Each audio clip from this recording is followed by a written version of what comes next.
ওম শান্তি। Good morning. আজ 9 December 2025, প্রাতমূল্যী। ওম শান্তি। বাপ দাদা মধুবন। বাপ দাদা বলছেন, মিঠে মিঠে বাচ্চে, বাবা এসেছেন তোমাদের অসীমিত সম্পদ দিতে, বেহদের জাগির দিতে। এরকম মধুর বাবাকে তোমরা প্রেমপূর্বক স্মরণ করলে পবিত্র হয়ে যাবে। আজকের মূল্যের প্রশ্ন, বিনাশের সময় যত নিকটবর্তী হতে থাকবে তার চিহ্নগুলি কি হবে? আজকে বিনাশের বর্ণনা দিচ্ছেন বাবা। আর শুরুতেই স্মরণ করো, স্মরণ করো, স্মরণ করো। একই বাবার বলি, বাবাকে স্মরণ করো, নিজেকেও স্মরণ করো। তো আজকে প্রশ্ন রেখেছেন বাবা মুরলিতে, বিনাশের সময় যত নিকটবর্তী হতে থাকবে তার চিহ্নগুলি কি কি হবে? উত্তর, বিনাশের সময় নিকটবর্তী হলে তখন প্রথম চিহ্ন, সবাই টের পাবে যে আমাদের বাবা এসেছেন। দ্বিতীয়, এখন নতুন দুনিয়ার স্থাপনা, পুরানো দুনিয়ার বিনাশ হবে, অনেকের সাক্ষাৎকারও হবে। তৃতীয়, সন্ন্যাসী, রাজা প্রমুখরা জ্ঞান প্রাপ্ত করবে। চতুর্থ, যখন শুনবে যে অসীম জগতের পিতা এসেছেন, তিনি একমাত্র সদ্গতি দিতে সক্ষম, তখন অনেকে আসবে। পঞ্চম, সংবাদপত্রের দ্বারা অনেকের সংবাদ প্রাপ্ত হবে। ষষ্ঠ, তোমরা বাচ্চারা আত্ম অভিমানী হতে থাকবে, এক বাবার স্মরণেই অতীন্দ্রিয় সুখে থাকবে। আজকের মূল্যের প্রথমে গীত বেজেছে, এই পাপের দুনিয়া থেকে এসে অন্য কোথাও নিয়ে চলো। ওম শান্তি। এটা কে বলে আর কাকে বলে? আত্মারূপী বাচ্চারা। বাবা বারে বারে আত্মারূপী কেন বলেন? কারণ এখন আত্মাদের যেতে হবে, তারপর যখন এই দুনিয়াতে আসবে তখন সুখ হবে। আত্মারা এই শান্তি আর সুখের উত্তরাধিকার পূর্বকল্পেও প্রাপ্ত করেছিল। এখন আবার এই উত্তরাধিকার রিপিট হচ্ছে। রিপিট হলে তবে সৃষ্টি চক্রও আবার রিপিট হবে। রিপিট তো সব হয় না, তাই না? যা কিছু পাস্ট হয়ে গেছে সেটাই রিপিট হবে। এমনিতে তো এই নাটকও তো রিপিট হয়, কিন্তু তাকে চেঞ্জও করতে পারা যায়। কেউ শব্দ ভুলে গেলে তখন মন থেকে তৈরি করে বলে দেয়, তাকে তখন বায়োস্কোপ বলা যায়। কিন্তু এতে চেঞ্জ করা যায় না, সৃষ্টির নাটকে চেঞ্জ করা যায় না। এখন যেগুলো ঘটছে এগুলো আগের কল্পে ঘটেছিল, আবার এখানে রিপিট হচ্ছে। আবার তারপরে যা আমরা আবার করছি সেটা আবার রেকর্ডিং হচ্ছে, সামনে আবার এই একই সিনই ঘটবে। আবার 5000 বছর পরে এরকম সময় এমনটাই ঘটবে। তো বাবা বলছেন এটাকে কেউ চেঞ্জ করতে পারে না। এটা হলো অনাদি হয়ে থাকা বা পূর্বরচিত। ওই নাটককে পূর্বরচিত বলা হবে না। এই সৃষ্টিতে যে নাটকটা চলছে আমরা অভিনয় করছি, এটা পূর্বরচিত, এটাকে চেঞ্জ করা যায় না। আর বায়োস্কোপ, সিনেমা যেগুলো চেঞ্জ করা যায়, তা আমরা বলি না, দেখো এমন অভ্যাস স্বয়ং ভগবান এসেও পাল্টাতে পারবে না। সত্যি সত্যি ভগবান এসেও পাল্টাতে পারবে না। যে যেটাই করছে সে সেটাই তার কাছে আবার আসবে, সে সেই সিনই আবার করবে। তাই বাবা বলছেন এই ড্রামাকে বুঝতে পারলে তখন তাদের পক্ষেও বোঝা সহজে হয়ে যাবে। বাচ্চারা বুঝতে পারে যে নাটক ইত্যাদি এখন দেখছে সেসব হলো মিথ্যা। কলিযুগে যে জিনিস দেখা যায় সেটা সত্যযুগে থাকে না। সত্যযুগে যা হয়েছিল সেটাই আবার সত্যযুগে হবে। এই পার্থিব জগতের নাটক ইত্যাদি আবার ভক্তি মার্গেই হবে। যে জিনিস ভক্তি মার্গে হয় সেটা জ্ঞান মার্গ অর্থাৎ সত্যযুগে হয় না। যেটা ভক্তি মার্গে হয় সেটা জ্ঞান মার্গে হবে না। ভক্তি হলো রাত, রাতে যা হয় দিনে তা হয় না। জ্ঞান হলো দিন। যা ভক্তিতে করবে তা জ্ঞানে হবে না, অর্থাৎ যা রাতে হবে তা দিনে হবে না। তাই এখন অসীম জগতের পিতার থেকে তোমরা অবিনাশী উত্তরাধিকার প্রাপ্ত করছো। বাবা বুঝিয়েছেন, এক লৌকিক পিতার থেকে আর দ্বিতীয় পারলৌকিক পিতার থেকে উত্তরাধিকার প্রাপ্ত হয়। এছাড়া যে অলৌকিক পিতা আছেন তার থেকে উত্তরাধিকার প্রাপ্ত হয় না। ইনি নিজেই ওনার থেকে অর্থাৎ পারলৌকিক পিতার থেকে উত্তরাধিকার প্রাপ্ত করেন। এই যে নতুন দুনিয়ার প্রপার্টি, সেটা অসীম জগতের পিতাই প্রদান করেন, শুধুমাত্র এনার ব্রহ্মা বাবার দ্বারা, এনার দ্বারা অ্যাডপ্ট করান। তাই ওনাকে বাবা বলা হয়। ভক্তিমার্গেও লৌকিক আর পারলৌকিক দুই স্মরণে আসে। ইনি অলৌকিক স্মরণে আসেন না। তো ভক্তিমার্গ যখন, তখন কয়জন পিতা থাকেন আমাদের?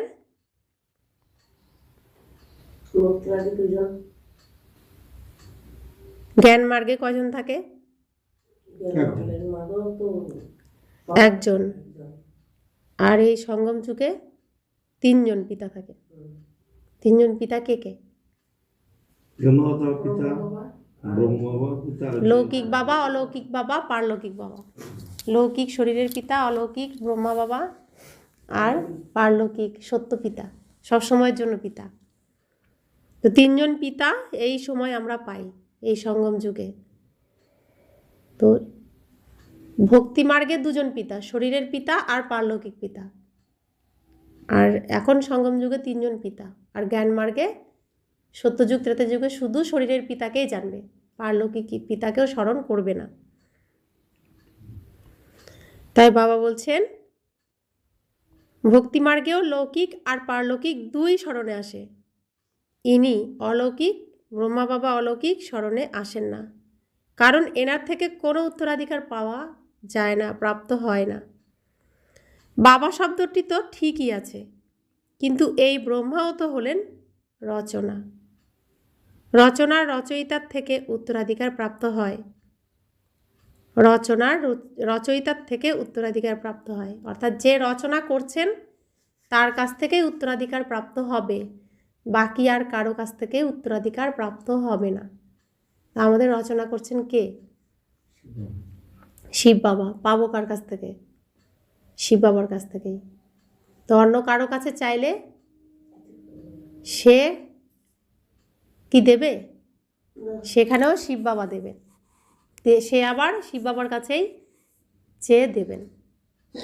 তো লক্ষ্মীর কাছে চাইলেও কে দেবেন? কালীর কাছে চাইলেও কে দেবেন? দুর্গার কাছে চাইলেও কে দেবেন? গণেশের কাছে চাইলেও দেবেন কে? শিব বাবা দেবেন। তো যিনি রচনা করেন তিনিই দেবেন। তো লৌকিকে পিতা তার সন্তানকে উত্তরাধিকার দেয়। আছে তো অনেকেই, কাকা, দাদা, মামা, অনেক অনেক সম্পর্ক আছে। কেউ কি দেয়? দেয় না। কিছু হয়তো বাবার কাছে চাইতে ভয় পেলে কারো মাধ্যমে চায়, দাদার মাধ্যমে বা কাকার মাধ্যমে বা কারো মাধ্যমে, কিন্তু দেয় কে? বাবাই দেয়। তো আমরা যে এতদিন পুজো অর্চনা করেছি, চেয়েছি সামনে যে মূর্তি দেখেছি তাকেই, কিন্তু দিয়েছে কে? বাবা দিয়েছে। এখন আমরা কার কাছে চাইছি? ডাইরেক্ট বাবার কাছে চাইছি। আগে বাবার কাছে চাওয়ারও সাহস ছিল না, কারণ আমরা অপবিত্র এতটাই ছিলাম যে বাবার কাছে চাওয়ার মতো সেই যোগ্যতা মন কোনোটাই ছিল না। যখন আমরা এখানে আসলাম, পবিত্রতাকে গ্রহণ করলাম, তখন বাবার কাছে চাওয়ার যোগ্যতাও অর্জন করলাম। তখন থেকে ডাইরেক্ট বাবার কাছেই আমাদের চাইতে হয় না। তো যা প্রয়োজন তিনি এমনি দিয়ে দেন। বাবা জানেন সন্তানের কি প্রয়োজন, তো বাবা যার যেটা প্রয়োজন তার সেই প্রয়োজন নিজে বুঝে শুনেই মিটিয়ে দেন। তোমাদেরও শিব বাবা ক্রিয়েট করেছেন, ব্রহ্মাকেও উনি ক্রিয়েট করেছেন। উত্তরাধিকার প্রাপ্ত হয় ক্রিয়েটারের থেকে। যে রচনা করেন তার থেকেই উত্তরাধিকার পাওয়া যায়। তিনি হলেন অসীম জগতের পিতা। ব্রহ্মার কাছে কি অসীম জগতের উত্তরাধিকার আছে নাকি? বাবা এনার দ্বারা বসে বোঝাচ্ছেন এনারও উত্তরাধিকার প্রাপ্ত হয়। এমন নয় যে তিনি উত্তরাধিকার নিয়ে তোমাদের দেন। বাবা বলেন তোমরা এনাকেও স্মরণ করো না। এই অসীম জগতের পিতার থেকে তোমাদের প্রপার্টি প্রাপ্ত হয়। লৌকিক পিতার থেকে পার্থিব জগতের, পারলৌকিক বাবার থেকে অসীম জগতের উত্তরাধিকার দুটোই রিজার্ভ হয়ে গেছে। লৌকিক পিতার কাছ থেকে কোথাকার পাচ্ছি? লৌকিক পিতার কাছ থেকে কোথাকার সম্পত্তি পাচ্ছি? এই পার্থিব জগতের, কারণ এটা সৃষ্টিতে নিয়ম করে দিয়েছেন। আর পারলৌকিক বাবার থেকে কোথাকার পাচ্ছি? অসীম জগতের উত্তরাধিকার। অর্থাৎ সত্য যুগে যেতে হলে, বৈকুণ্ঠে যেতে হলে বুকিং এখানে করতে হবে। এখানে বুকিং না করলে ওখানে পাবো না। তো এখন আমাদের এখানে কি বুকিং পর্ব চলছে, তাই তো? আর লৌকিকে যারা আছে তারা কি করছে? চাঁদে বুকিং করছে। চাঁদে জমি কিনছে না অনেকে, বুকিং করছে। তো কোটিতে কেউ কেউ, সেটাও কোটিতে কেউ কেউ। আর আমরা বুকিং করছি কোথায়? আমরা সত্য যুগে বুকিং করছি। তো যে যতটা এখানে বাবা বলছেন রাজ্য তুমি বিস্তার করো, ফাঁকা জমি পড়ে আছে, তুমি যতটা পারো তুমি নিয়ে নাও। যতদূর পর্যন্ত তুমি তোমার এই বার্তা পৌঁছাতে পারবে, বাবার বার্তা পৌঁছাতে পারবে, ততটা জমি তোমার। মাঠ তো চারিদিকে ফাঁকা পড়ে আছে, যতটা পারো তুমি নিয়ে নাও, তোমার রাজ্য স্থাপন করো। এটাই হচ্ছে স্থাপনা। তো যত দূর পর্যন্ত, যতটা এরিয়া পর্যন্ত আমি বাবার বার্তা পৌঁছাতে পারবো, ততটা এরিয়ায় আমার রাজত্ব চলবে। আর সেই জন্যই বাবা আমাদেরকে সেবা করতে বলেন, সার্ভিস করতে বলেন, বাবার বার্তা দিতে বলেন। তো তিনি ভগবান, তিনি কি কাউকে সাক্ষাৎকার করাতে পারবেন না, টাচিং করাতে পারবেন না যে ভগবান এসেছেন? কিন্তু প্রত্যেককে রাজ্য বিস্তারের সুযোগ দিচ্ছেন। যে যতটা তুমি তোমার রাজত্ব তুমি স্থাপন করা তুমি করে নাও, প্রত্যেকের হাতে দিয়ে দিয়েছে। কারণ বাবা দিলে সবাইকে সমান দিতে হবে, কিন্তু বাবার কাছে আছে সীমিত আসন, সীমিত সব কিছু। তো তুমি তোমার যোগ্যতা অনুযায়ী তুমি তোমার রাজ্য স্থাপন করে নাও। তো পৃথিবীতেও এত স্থলভাগ, কিন্তু পার্থিব যে লৌকিক পিতা, তার কাছ থেকে আমরা কতটা পাই? তার যতটা আছে ততটাই তো, তার কাছেও সীমিতই থাকে, পুরোটা তো তার হাতে থাকে না। তো আমাদের অসীম জগতের পিতার কাছেও দেওয়ার মতো আসন, শ্রেষ্ঠ আসন সীমিত আছে। তো তোমরা তোমাদের যোগ্যতায় তোমরা নিয়ে নাও। তাই বাবা বলছেন দুটোই রিজার্ভ হয়ে গেছে। শিব বাবার থেকে উত্তরাধিকার প্রাপ্ত হয়, তোমাদের বুদ্ধিতে এটা আসে। তাহলে ব্রহ্মা বাবার উত্তরাধিকার বলবে কেন? বুদ্ধিতে জাগির অর্থাৎ সম্পত্তির কথাই আসে, তাই না? এই অসীম জগতের বাদশাহী তোমাদের ওনার থেকে প্রাপ্ত হয়। তিনি হলেন বড় বাবা, ইনি ব্রহ্মা। তো বলেন আমাকে স্মরণ করো না, আমার তো কোনো প্রপার্টি নেই যা তোমাদের প্রাপ্ত হবে। যার থেকে প্রপার্টি প্রাপ্ত হবে তাকে স্মরণ করো। তিনিই বলেন শুধুমাত্র আমাকে স্মরণ করো। লৌকিক পিতার প্রপার্টি নিয়ে কত ঝগড়া চলে, এখানে তো ঝগড়ার ব্যাপার নেই। বাবাকে স্মরণ না করলে তবে অটোমেটিক্যালি অসীম জগতের উত্তরাধিকার প্রাপ্তি হবে না। তো লৌকিকে জায়গা সম্পত্তি নিয়ে কত লড়াই ঝগড়া চলে, আর এখানে শিব বাবার এখানে ঝগড়া করার আছে প্রয়োজন? এখানে বাবার প্রপার্টি পেতে গেলে কি লড়াই ঝগড়া করে পেতে হবে? কিভাবে পাওয়া যাবে? বাবা বলেন স্মরণ করলেই পাবে, স্মরণ না করলে পাবে না। বাবা বলেন নিজেকে আত্মা মনে করো। এই রথকেও বলেন তুমি নিজেকে আত্মা মনে করে আমাকে স্মরণ করলে তবেই বিশ্বের বাদশাহী প্রাপ্ত হবে। এই রথ কাকে বলেন? ব্রহ্মা বাবাকে বলেন, অর্থাৎ শ্রীকৃষ্ণকেও এই পৃথিবীর সম্পত্তি পাওয়ার জন্য শিব বাবাকে স্মরণ করতে হয়। স্মরণ করেছেন তিনি সব থেকে বেশি, তাই তিনি সম্পূর্ণ পৃথিবীর মালিক হয়ে গেছেন। একে বলা হয় স্মরণের যাত্রা। দেহের সব সম্বন্ধ ত্যাগ করে নিজেকে অশরীরী আত্মা মনে করতে হবে, এতেই পরিশ্রম আছে। পড়াশোনার জন্য তো পরিশ্রম চাই, তাই না? এই স্মরণের যাত্রার দ্বারা তোমরা পতীত থেকে পবিত্র হয়ে ওঠো। তারা যাত্রা করে শরীর দ্বারা। এটা তো হলো আত্মাদের যাত্রা। তোমাদের এই যাত্রা হলো পরমধামে যাওয়ার। এই পুরুষার্থীরা ব্যতীত আর কেউ পরমধামে বা মুক্তিধামে যেতে পারে না। যারা ভালোভাবে স্মরণ করে তারাই যেতে পারে, আর তারপর উচ্চ পদও তারা প্রাপ্ত করতে পারে। যাবে তো সকলেই, কিন্তু তারা তো হলো পতীত, তাই ডাকতে থাকে। তাহলে পরমধামে একজনও কেউ বাদ থাকবে? প্রত্যেককেই যেতে হবে। তাই বাবা বলছেন যে যাবে তো সকলেই, কিন্তু তারা তো হলো পতীত। কারা পতীত? যারা বাবাকে মানে না, বিপরীতে থাকে, তো তারা পতীত আর ডাকতে থাকে বাবাকে। আত্মা স্মরণ করে, কারণ প্রত্যেকের মধ্যে থাকে আত্মা। আত্মা কাকে স্মরণ করে? হে ঈশ্বর, হে ভগবান বলে বাবাকে স্মরণ করে। আত্মা তো বাবাকেই ডাকবে না। তো দেহধারী সবাই চারিদিকে থাকা সত্ত্বেও, সব রকম আপনজন থাকা সত্ত্বেও কাকে ডাকে? হে ভগবান, হে ঈশ্বর, তুমি ছাড়া আমার আর কেউ নেই। তো তখন না গোবিন্দ বলে, না কালী বলে, না কোনো দেবী দেবতা বলে, তখন অটোমেটিক হে ঈশ্বর, হে ভগবান বললে কোনো মূর্তিও সামনে আসে না, শূন্য। কারণ ভগবান বিন্দু, ওটাই স্মরণে আসে, কিছুই স্মরণে আসে না, শুধু হে ভগবান, হে ঈশ্বর এটাই স্মরণে আসে। তাই তারা ডাকতে থাকে। তাই বাবা বলছেন খাওয়া দাওয়া তো আত্মাই করে, তাই না? এই সময় তোমাদের দেহি অভিমানী হতে হবে। এটাই হলো পরিশ্রমের। বিনা পরিশ্রমে তো কিছুই প্রাপ্ত হয় না। হলো খুবই সহজ, কিন্তু মায়ার বিরোধিতা হতে থাকে। কারোর ভাগ্য ভালো হলে তাড়াতাড়ি করে এর সাথে স্মরণের যাত্রাতে জুড়ে যায়, কেউ দেরিতেও আসে। যদি বুদ্ধিতে সঠিক নিয়মে বসে যায় তো বলবে ব্যাস, আমি এই আধ্যাত্মিক যাত্রাতে লেগে পড়ি।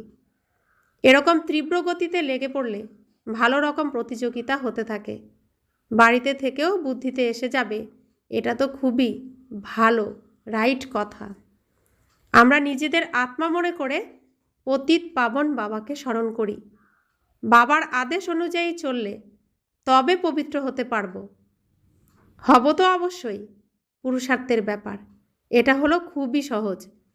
ভক্তিমার্গে তো খুবই ডিফিকাল্টি হয়। এখানে তোমাদের বুদ্ধিতে আছে, এখন আমাদের ফিরে যেতে হবে বাবার কাছে। আবার এখানে এসে বিষ্ণুর মালাতে জপের দ্বারা আবর্তিত হতে হবে। মালার হিসাব করো। মালা তো ব্রহ্মারও আছে, বিষ্ণুরও আছে, রুদ্ররও আছে। সর্বপ্রথম তো নতুন সৃষ্টির হবে, বাকি সব পরে আসে। যদিও পরেই জপের মাধ্যমে আবর্তিত হয়।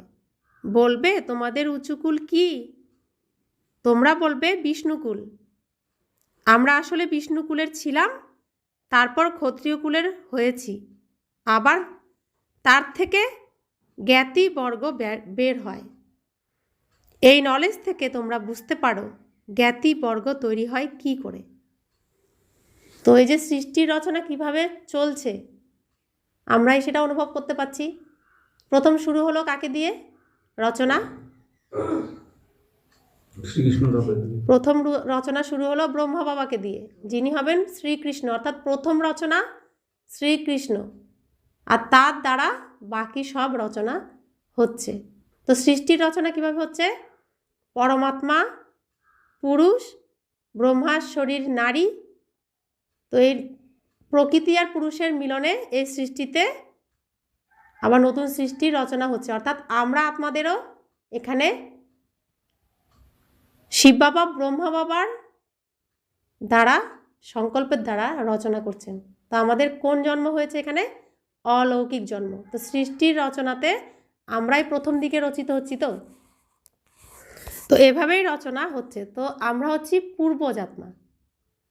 তাহলে সেটা আমাদের মনে থাকে না। বাবা বারবার শেখালেও আমরা পরীক্ষা পরিস্থিতি আসলে তখন বুঝতে পারি যে আমরা কিছুই তৈরি হইনি এখনো, নিজেদের সেরকম আমরা এখনো ভাবি না। তো বাবা সম্পূর্ণ সৃষ্টি রচনা সম্পর্কেও আমাদের বোঝাচ্ছেন। তাই বাবা বলছেন যে আমরা জপ করছি, কাদেরকে জপ করছি?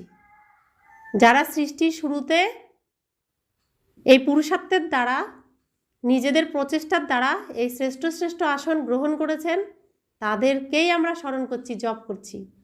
বাবা বলছেন এখন এই জপের মালাতে তোমাকে আসতে হবে, সমস্ত গুণ ধারণ করে তোমাকে জপের মালাতে আসতে হবে। তাই কি শিখিয়ে দিচ্ছেন বাবা? বলছেন আসলে তোমরা সবাইকে বলবে যে আমরা আসলে বিষ্ণুকুলের ছিলাম, তারপর ক্ষত্রিয় কুলের হয়েছি।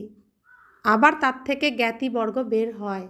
দাপর যুগে সমস্ত আত্মারা আবার এখান থেকেই সৃষ্টি হচ্ছে। যত দিন যাচ্ছে এখান থেকেই সৃষ্টি হচ্ছে। এই নলেজ থেকে তোমরা বুঝতে পারো জ্ঞাতি বর্গ তৈরি কি করে হয়। সর্বপ্রথম রুদ্রমালা তৈরি হয়। সর্বপ্রথম রুদ্রমালাতে কতজন থাকে?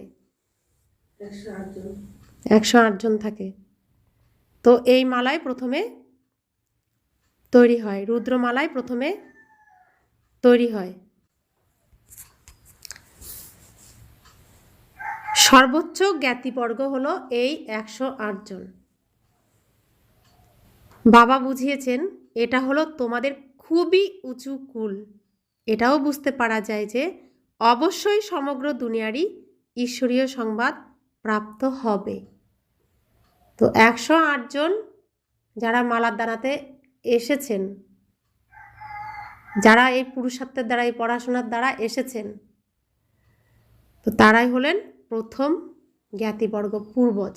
আর যাদের মালা এখনো পর্যন্ত ভক্তরা জপ করছে, এখনো পর্যন্ত তাদেরকে স্মরণ করছে। কোন সময় হয়েছিল তারা?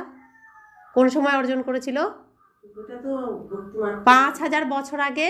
এই যে এখন যে আমরা তৈরি হচ্ছি, এমন তৈরি হয়েছিল 5000 বছর আগে।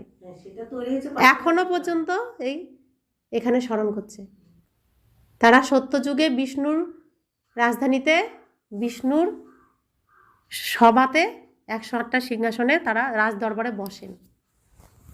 বিষ্ণুর মালার, বিষ্ণুর, এটা শিবের মালা, শিবের গলার হার। তারা বিষ্ণুর সাথে প্রথম সারিতে এসে বসবে, সবসময় তারা বিষ্ণুর সাথেই চলবে।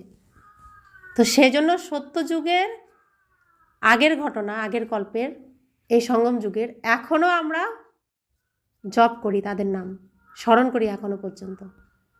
তো এতটা তারা শ্রেষ্ঠ। বাবা বলছেন এখন তোমাকে হতে হবে, এখন আর জপ করলে হবে না, তোমাকে এই দানায় আসতে হবে। অর্থাৎ বাবাকে স্মরণ করতে হবে, আর এদের যে গুণ, আচার আচরণ, সেটাকে আমাকে জানতে হবে, আর সেটাকে, সেই আচরণ আমাকে এখানে করতে হবে। আমরা এটা করতে গিয়ে কতবার ধাক্কা খেয়ে হোঁচট খেয়ে পড়ে যাই। সেই আচরণ করতে পারি? মনে মনে আমরা যখন বাবার সামনে থাকি ভাবি যে হ্যাঁ বাবা যা বলছেন সেই আচরণেই থাকব, কিন্তু আমাদের যে বহু কালের সংস্কার, আসরিক সংস্কার, এটাকেই আমরা সামনে নিয়ে আসি। এটা চেঞ্জ করতে আমরা এখনো পারিনি। তাহলে গুণ আচরণ আমার মধ্যে আসেনি বা আমাদের মধ্যে আসেনি, আসলে আমরা তো এখান থেকে কর্মাতীত হয়ে যেতাম। আসেনি, তাহলে এই আচরণটা আনতে হবে আমার মধ্যে। জব করলে কিছু হবে না, আচরণটা আমাকে তেমন করতে হবে, তাদের মতো আচরণ করতে হবে, তাদের মতো চলতে হবে, ফিরতে হবে, ভাবতে হবে, বলতে হবে, তবেই হবে। তো বাবা বলছেন সর্বপ্রথম রুদ্রমালা তৈরি হয়, সর্বোচ্চ জাতিবর্গ। বাবা বুঝিয়েছেন এটা হলো তোমাদের খুবই উঁচু কুল।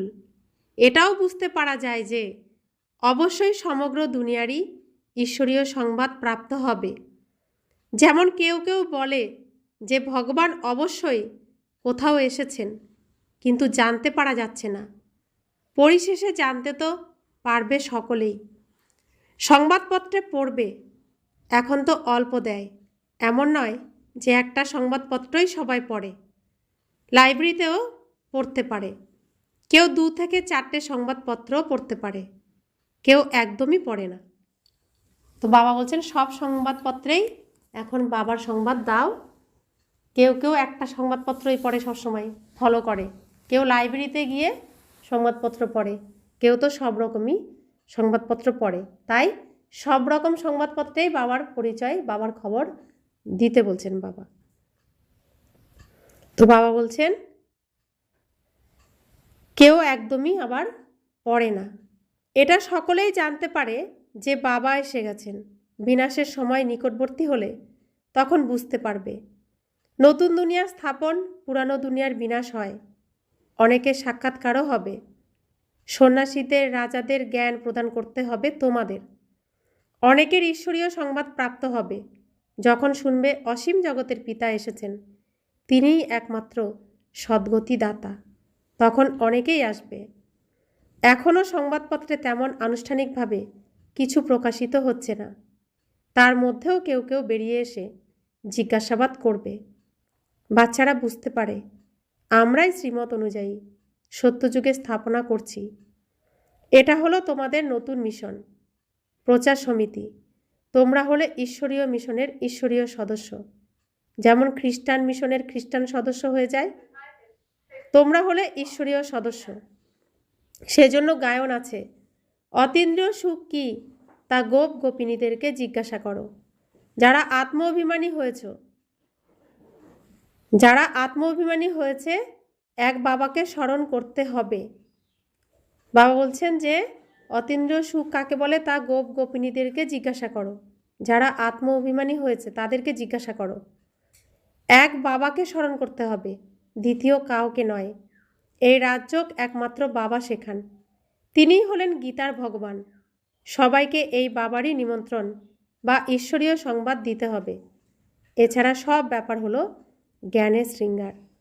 এইসব চিত্র হলো জ্ঞানের শৃঙ্গার, ভক্তির নয়। এটা বাবা বসে তৈরি করেছেন মানুষকে বোঝানোর জন্য। এইসব চিত্র বাবা বসে তৈরি করেছেন বাচ্চাদের দিয়ে মানুষকে বোঝানোর জন্য। এই চিত্র ইত্যাদি তো প্রায় বিলুপ্ত হয়ে যাবে। বাকি এই জ্ঞান আত্মাতে থেকে যায়। বাবারও এই জ্ঞান আছে, ড্রামাতে স্থির হয়ে আছে। তোমরা এখন ভক্তিমার্গ পাশ করে জ্ঞান মার্গে এসেছ। তোমরা জানো যে আমাদের আত্মাতে এই পাঠ আছে যেটা চলছে, স্থির হয়েই ছিল, যা আবার আমরা রাজযোগ শিখছি বাবার কাছ থেকে। বাবাকে এসেই এই নলেজ দেওয়ার ছিল। তো বাবার অভিনয় এটাই, শিব বাবার পরমাত্মার অভিনয় এটাই, তিনি এসে জ্ঞান দেবেন। তাই গীতাতে আছে ভগবানুবাচ, শ্রীকৃষ্ণ উবাচ নেই, গীতাতে আছে ভগবানুবাচ। ভগবান এসে জ্ঞান দেবেন, এটাই নিয়ম। আবার বলা হচ্ছে ভগবানুবাচ বলা হচ্ছে, আবার বলছে শ্রীকৃষ্ণের মুখের দ্বারা উচ্চারিত বাণী। ভগবান শ্রীকৃষ্ণ সব মানে যত বড় বড় মহারাজ সবাই একই কথাই বলে, ভগবানুবাচ বলে, আর শ্রীকৃষ্ণের মুখের দ্বারা উচ্চারিত বলে। কিন্তু মাঝখানের যে রহস্য, ভগবান এসে শ্রীকৃষ্ণের মুখের দ্বারা বলছেন, সেটা এই রহস্য ভগবানই এসে বলবেন। বলছেন না আমি আমার পরিচয় দেব, আমি আমার পরিচয় দিই, আমি আমার পরিচয় না দিলে আমাকে কেউ চিনতে পারে না, জানতে পারে না। তাহলে এই কথার রহস্যটাকে তারা বুঝতে পারেননি।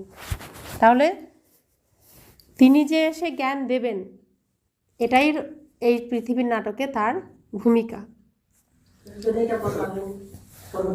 তো তিনি এসে পরিচয় দিচ্ছেন, তবেই তাকে চিনেছি, তা নয়তো চিনিনি। কারণ শ্রীকৃষ্ণের ছবি তো সবাই জানে, সবাই দেখেছে। তাহলে ভগবান এসে পরিচয় দিচ্ছেন, এটা রহস্য ছিল। তো সেই পরিচয় তিনি এসে দিচ্ছেন, তবেই তো আমরা পেয়েছি। তো সবাই তো পাচ্ছেন না। তিনি যাকে যাকে দেখা দেবেন ভাবছেন, তারাই পাচ্ছেন।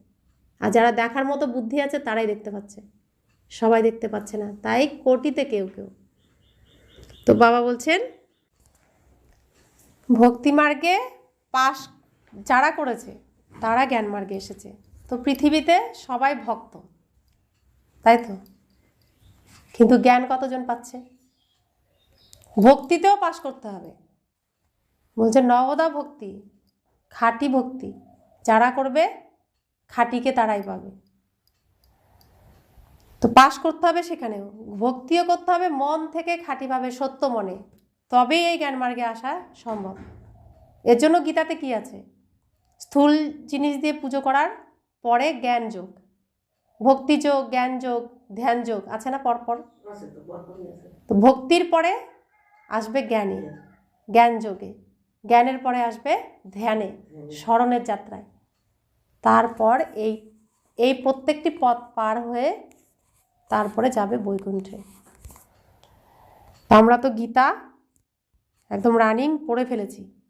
এখন যখন আমরা এই গীতার এপিসোড দিয়ে যাচ্ছি প্রত্যেকটা ঘটনার মধ্যে দিয়ে, তো যাওয়াটা কি এতটাই সহজ হচ্ছে? আমরা কি ভক্তি কমপ্লিট করতে পেরেছি? সম্পূর্ণ জ্ঞানে চলতে পারছি? সম্পূর্ণ স্মরণ করতে পারছি প্র্যাকটিক্যালি? এখানেই মায়া বিঘ্ন সৃষ্টি করছে, আর সেইখানে আমরা মায়ার ঝড়ে একদম ঝরে পড়ে যাচ্ছি। তাই বাবা বলছেন, তোমরা জানো আমাদের আত্মাতে এই পার্ট নথিভুক্ত আছে, যা চলছে নথিভুক্ত ছিল, তাই তো আবার আমরা রাজযোগ শিখছি বাবার কাছে। আমরা আগের কল্পেও এরকম বসে আজকের দিনে এরকম সময় এখানে বাবার কাছে শিখেছিলাম, তাই আবার এখন আমরা শিখছি। বাবারই এসে এই নলেজ দেওয়ার ছিল, আত্মাতে নথিভুক্ত হয়ে আছে, সেখানে গেলে আবার নতুন দুনিয়ার পার্ট রিপিট হবে। এখন আমরা শিখছি, রিহার্সাল করছি, ট্রেনিং নিচ্ছি, সব কিছু এখানেই করছি। আমরা রাজ্য বিস্তার করছি, রাজ্য স্থাপনা করছি, সমস্ত আমরা বুকিং করছি, সত্যযুগের জন্য জায়গা বুকিংও করছি এখানে। তো সব কিছুই এখানেই করতে হবে। আর ওখানে গিয়ে আমরা কি করব? সেখানে নতুন দুনিয়ার যে পার্ট, সেই পার্ট প্লে করব। সেখানে পাওয়ার কিছু থাকবে না, এখান থেকে যতটা পাবো সেখান থেকে সেটা দিয়েই শুরু হবে। যে যতটা এখানে উপার্জন করব, জমাতে পারবো, তাই দিয়েই নাটক সম্পূর্ণ শেষ করতে হবে। উপার্জনের জায়গাই হলো এখন, সময়ও হলো এখন। তাই এর জন্য বলে বাবা, সঙ্গম যুগের প্রতিটা সেকেন্ড হলো মূল্যবান। তো বাবা বলছেন, শুরু থেকে নিয়ে আত্মার সমস্ত রেকর্ডকে তোমরা বুঝতে পেরে গেছো। আবার এই সব বন্ধ হয়ে যাবে, ভক্তিমার্গের পার্টও বন্ধ হয়ে যাবে। তারপর তোমাদের যে অ্যাক্ট সত্যযুগে চলেছিল সেটাই চলবে। কি হবে সেটা বাবা বলেন না, যা কিছু হয়েছিল সেটাই হবে। বোঝা যায় যে সত্যযুগ হলো নতুন দুনিয়া, সেখানে অবশ্যই সব কিছু নতুন, শতপ্রধান আর সস্তা হবে। পূর্বকল্পে যা হয়েছিল সেটাই হবে। দেখলে মনেও হয় যে এই লক্ষ্মীনারায়ণের কত সুখ, হিরে জহরত ধন খুবই থাকে, ধন থাকলে সুখও থাকে। এখানে তোমরা তুলনা করতে পারো, ওখানে পারো না। এখানকার কথা ওখানে সব ভুলে যাবে। এটা হলো নতুন কথা, যা একমাত্র বাবা বাচ্চাদেরকে বোঝান। আত্মাদের সেইখানে যেতে হবে যেখানে সমস্ত কার্যকলাপ থেমে যায়, হিসাব নিকাশ চুকে যায়, রেকর্ড সম্পূর্ণ হয়। একটা রেকর্ডই অনেক বড়। তখন বলতে পারো আত্মাও তাহলে এত বড় হওয়া উচিত, কিন্তু না, এত ছোট আত্মাতে 84 জন্মের পার্ট আছে। আত্মাও হলো অবিনাশী। এটাকে শুধু বিস্ময়করই বলা যাবে, এর থেকে আশ্চর্য রকম আর কিছু হতে পারে না। বাবার ক্ষেত্রে তো বলে সত্যযুগ ত্রেতার সময় বিশ্রামে থাকেন তিনি। আমাদের তো অলরাউন্ডার পার্ট হয়, সব থেকে বেশি হলো আমাদের পার্ট। বাবা তেমন উত্তরাধিকারও বেশি দেন, বলেন 84 জন্ম তোমরাই নাও। আমাদের তো পার্ট এমনই যে আর কেউ সেটা করতে পারবে না। ওয়ান্ডারফুল ব্যাপার, তাই না? এটাও বিস্ময়ের যে আত্মাদের বাবা বসে বোঝান। আত্মা মেল ফিমেল হয় না। যখন শরীর ধারণ করে তখন মেল ফিমেল বলা হয়। আত্মারা সকলে বাচ্চা হলে তো ভাই ভাই হয়ে যায়। ভাই ভাই হলো অবশ্যই উত্তরাধিকার প্রাপ্ত করার জন্য। আত্মা হলো বাবার বাচ্চা, তাই না? বাবার থেকে উত্তরাধিকার গ্রহণ করে, সেজন্য মেলই বলা হবে। সব আত্মাদের অধিকার আছে বাবার থেকে উত্তরাধিকার গ্রহণ করার। তার জন্য বাবাকে স্মরণ করতে হবে, নিজেকে আত্মা মনে করতে হবে। আমরা সবাই হলাম ব্রাদার্স। আত্মা হলোই আত্মা, সেটা কখনো পরিবর্তিত হয় না।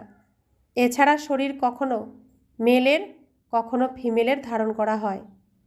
এটা বেশ গোলমেলে ব্যাপার বুঝতে পারার পক্ষে। বাবা ছাড়া আর কেউ শোনাতে পারে না। বাবার থেকে অথবা তোমাদের অর্থাৎ বাচ্চাদের থেকেই শুনতে পারা যায়। এই বাবার কথা কাদের কাদের কাছ থেকে শোনা যায়? বাবার বাচ্চাদের কাছে। একমাত্র বাবা বলবেন, আর বাবার থেকে যারা শুনছেন তারাই বলতে পারবেন। অন্যরা কি বলতে পারবেন?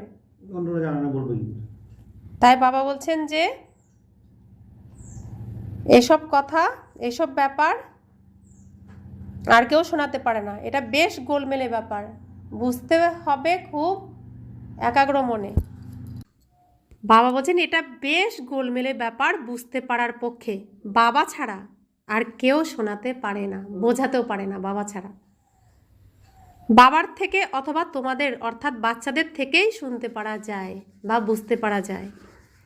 বাচ্চারা, বাবা তো তোমাদের সাথে কথা বলেন। আগে তো সকলের সাথে মিলতেন, সকলের সাথে কথা বলতেন। এখন এরকম করতে করতে আর কারোর সাথে কথাই বলবেন না।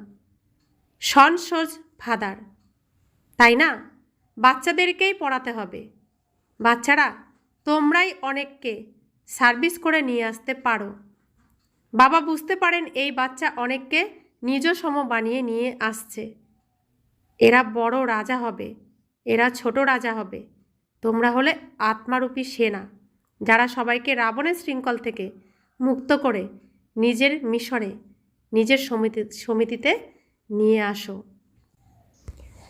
যে যত সার্ভিস করে ততই ফলপ্রাপ্ত হয়।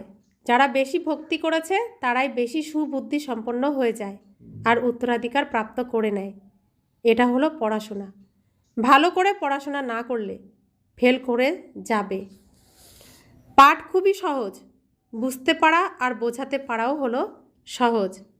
ডিফিকাল্টির কিছু নেই, কিন্তু রাজধানী স্থাপন হতে হবে, তাতে তো সব চাই।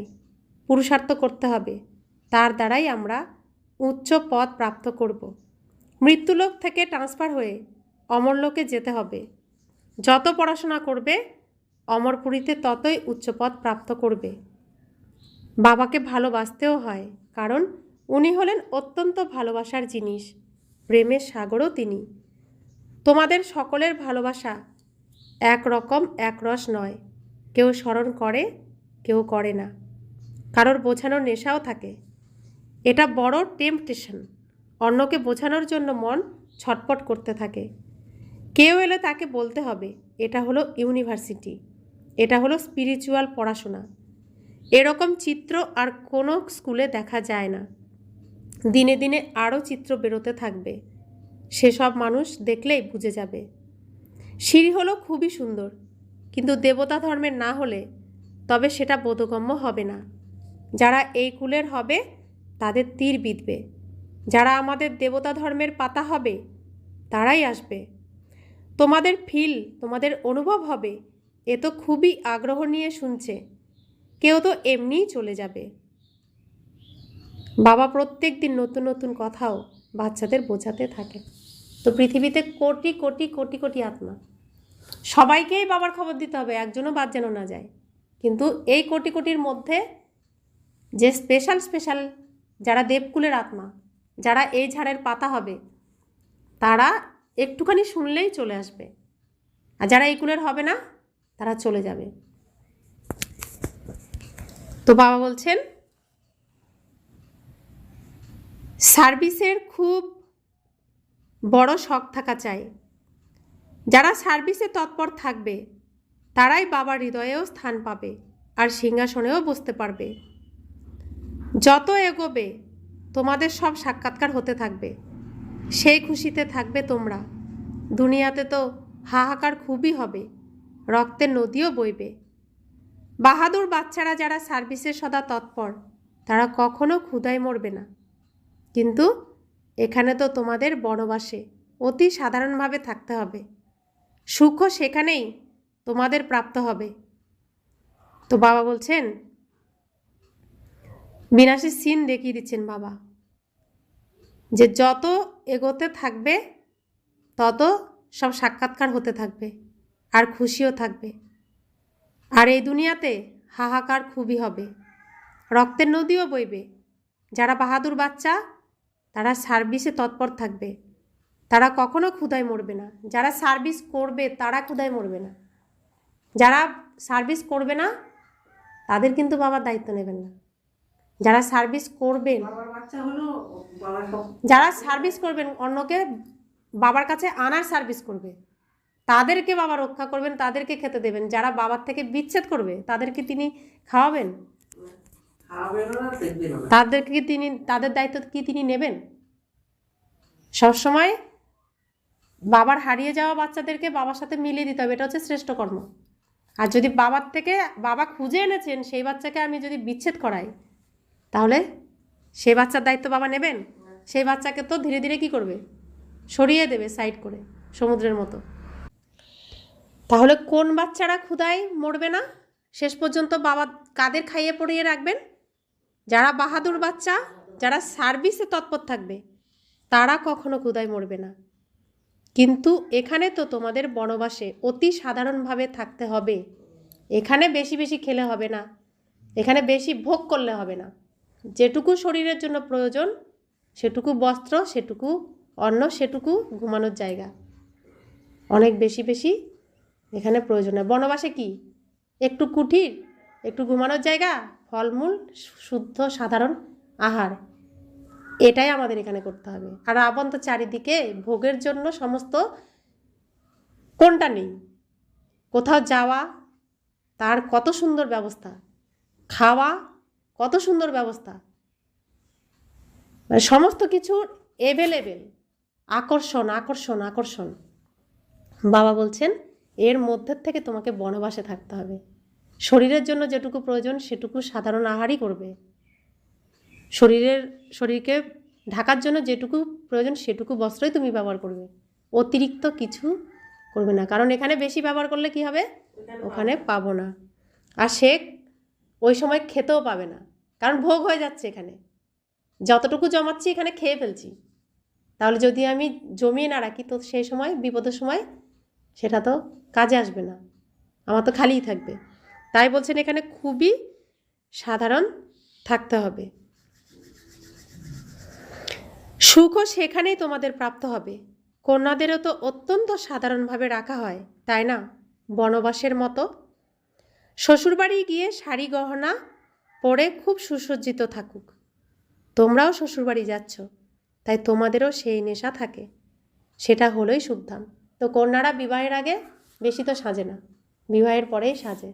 তো এখন আমরা শিবালয়ে রয়েছি, কন্যারা রয়েছি, তাই বাবা এখানে খুব সাধারণভাবে রাখেন।